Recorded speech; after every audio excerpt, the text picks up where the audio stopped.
E, por outro lado, eu também já tive uma experiência de um cliente meu, médico, que a gente foi levantar, né, as fontes de renda e tudo.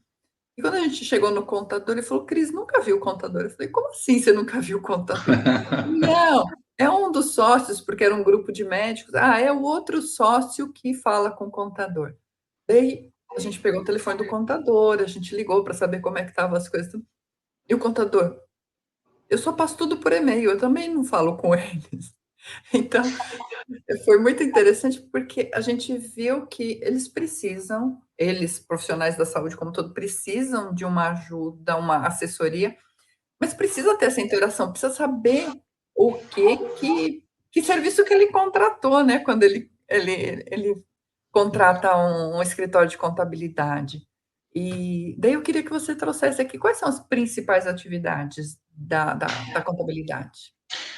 Eu trago, antes de responder, eu queria dizer o seguinte: você estava dando o exemplo dos documentos que são necessários, por exemplo, para conseguir um empréstimo, um capital de giro, além de ter todo esse detalhe dos documentos, né, e que isso pode fazer toda a diferença também para ter o êxito, né, no processo.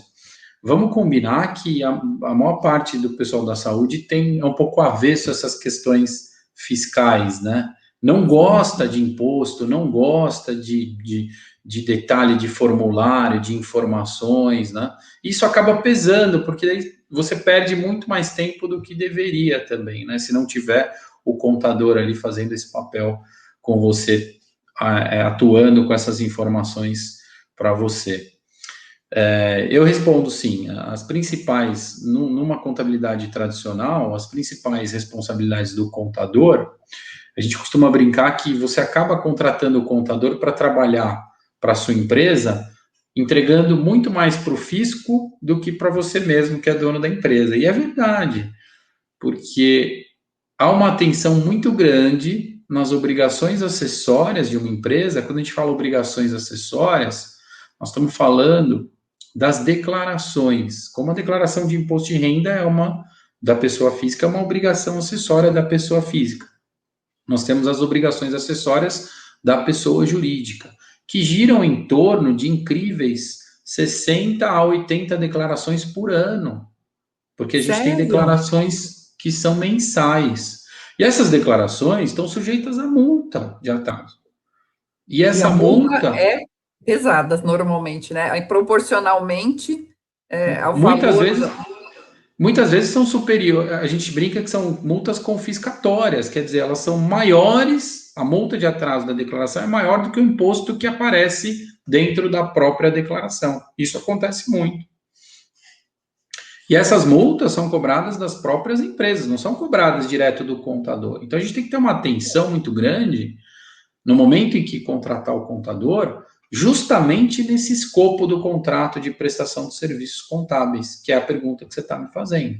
Então, Sim, tudo que o contador vai fazer e dá atenção para esse contrato, para que o contador seja responsável de fato por aquilo que ele precisa ser responsável. Porque eu já assisti situações em que no contrato do contador não constava uma determinada obrigação acessória. No exemplo da saúde, a gente tem uma obrigação acessória que é exclusiva da saúde, chamada DMED, onde, sim, onde as pessoas jurídicas, né, têm que informar lá quais foram os pacientes, qual o CPF, inclusive se foi para o CPF do próprio cliente tomador que de serviço, pagou pelo do paciente. serviço ou se foi do dependente, né? E essa declaração não estava no escopo de trabalho do contrato de serviços do contador. Né? E aí a empresa não entregou a declaração e houve multa, e a empresa ainda não conseguiu responsabilizar o contador pela falta da entrega da declaração. Né? Então, Uhum. olhar para o escopo desse contrato. Primeiro, todas as obrigações acessórias da empresa precisam estar no contrato de prestação de serviço com o contador. Essa é a minha indicação. Mesmo porque, para a maior parte delas, a gente tem que entregar com certificado digital ou indicando quem é o contador da empresa. Então, não faz sentido que não esteja com ele. Então, prestar atenção nesse contrato de prestação de serviços contábeis. O próprio Conselho Regional de Contabilidade do Estado de São Paulo, o CRC São Paulo, tem um modelo lá de contrato de prestação de serviços contábeis, né? E o que está incluso... Desculpa?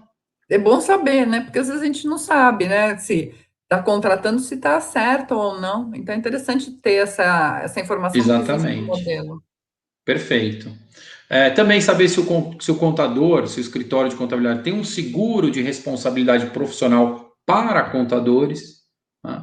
Na LCR Contadores nós temos um seguro, porque nós somos dedicados, mas não somos perfeitos, nós estamos sujeitos ao erro também, né? Somos humanos.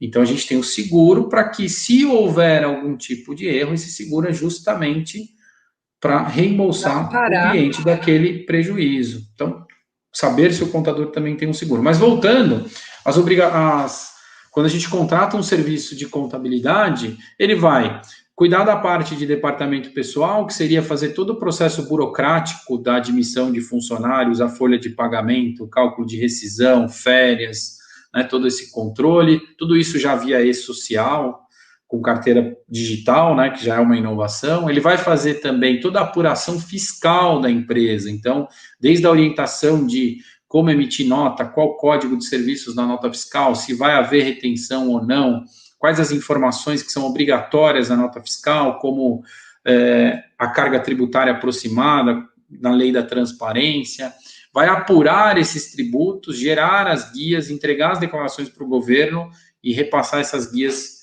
para que a empresa recolha esses impostos. E na parte contábil, que é a que menos ganha atenção, ele vai preparar lá as demonstrações financeiras da empresa. Então, ele vai pegar todo o movimento financeiro da empresa e apurar a escrituração contábil daquela empresa, concluindo nessas demonstrações. Essas demonstrações podem ter grande utilidade para o empresário da saúde, inclusive. Sim, justamente para essas linhas de crédito que eu mencionei, para várias outras ações que são importantes para ele, né? Sim, ele tem os índices de liquidez da empresa dele dentro das demonstrações financeiras, ele consegue saber o resultado da empresa dele, dependendo de como foi feita a escrituração contábil, do grau de detalhamento do contador, pode ser feito um custo de apuração por tipo de serviço, para ele entender qual é o serviço que tem uma rentabilidade maior ou não. Sim. Tudo isso faz parte do trabalho do contador.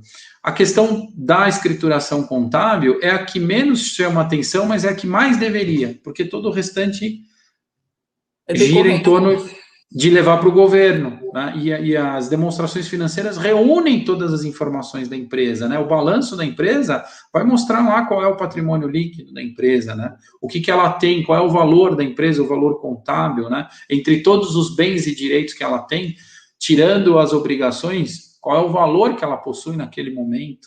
Então, quanto antes a gente tiver essas demonstrações em mãos, melhor vai ser a análise do resultado dessa empresa e o gerenciamento dessa empresa. Então, eu vejo isso ainda como pouco utilizado gerencialmente. E tem um universo de informações sobre a própria empresa ali que podem ser melhoradas de acordo com o entrosamento com esse contador também. O que é importante para mim? Eu quero saber o custo por cada um dos serviços que eu presto, eu quero alocar, quero fazer o rateio da minha folha de pagamento nessa escrituração. Tudo isso é importantíssimo. E são coisas que a contabilidade online nunca vai conseguir oferecer nesse grau de detalhamento, né?